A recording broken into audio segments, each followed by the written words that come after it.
Hello, welcome to Local Edition. I'm Leslie Leyton. Well, the groundbreaking on California's high-speed rail line has officially come and gone. But will the high-speed train ever leave the station? Our next guest says, hopefully not, probably not. Welcome, Assemblyman Don Wagner. Thank you, Leslie. Good to be with you, and almost certainly not. Why do you say that? Well, first of all, let's realize that groundbreaking wasn't actually a groundbreaking. They didn't turn a single shovel of earth, even symbolically, which I think is itself symbolic of this train program. It won't pencil out as I see it. The financing is going to be extremely hard to come by.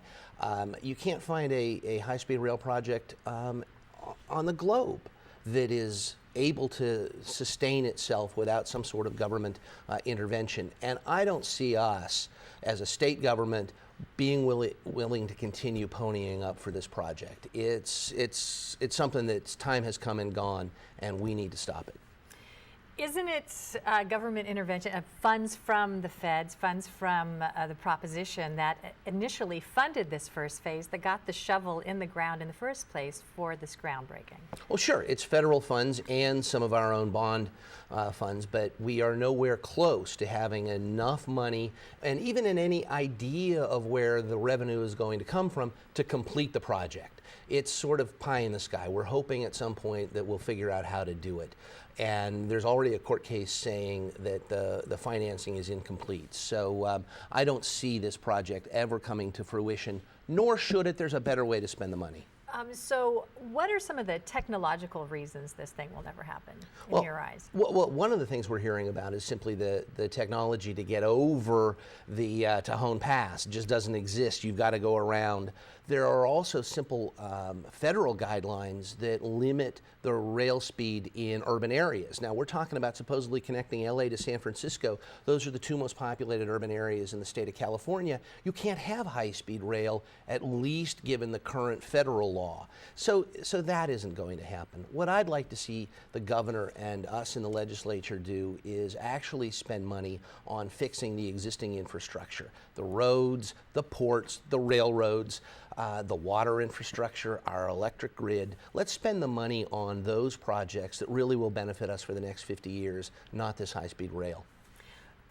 That might make sense to a lot of people, but don't these projects sometimes gain an inertia of their own? Like the weight of a freight train, the momentum of the freight train going, once these projects get started, that they're hard to stop. Billions of dollars spent. What do you do now? That is one of my concerns, that folks will say, well, we've spent so much, we've got to continue. And what I would like to do is stop throwing good money after bad. There are lots of worthwhile projects. If the governor wants a legacy, the transportation and the infrastructure I talked about before is an awesome legacy for the governor and the legislature to leave. Let's take a look at our education system. 50 years ago, 60 years ago now, the first Governor Brown, our current governor's father, put together the master plan for higher education. It served us well, very well, for 50 years. We now need to look at the next 50 years. How do we educate our students? How do we have the top-notch UC and CSU systems? How do we get them integrated with community colleges? Okay, that's what we need to do. Even if that is true, how do you turn this train around? Is it a series of lawsuits? How do you stop this thing? I would hope it wouldn't need lawsuits, and there are several of them, and the legal hurdles are pretty substantial. What I would like to see is leadership come out of the legislature. We are hearing some Democrats now questioning this proposal. I'd like to see them double down and agree with us Republicans that we need to put a stop to this. Assemblyman Don Wagner, thanks for coming by to talk to us. My pleasure, Leslie. Thank you. All right. Thank you for joining us. I'm Leslie Leyton.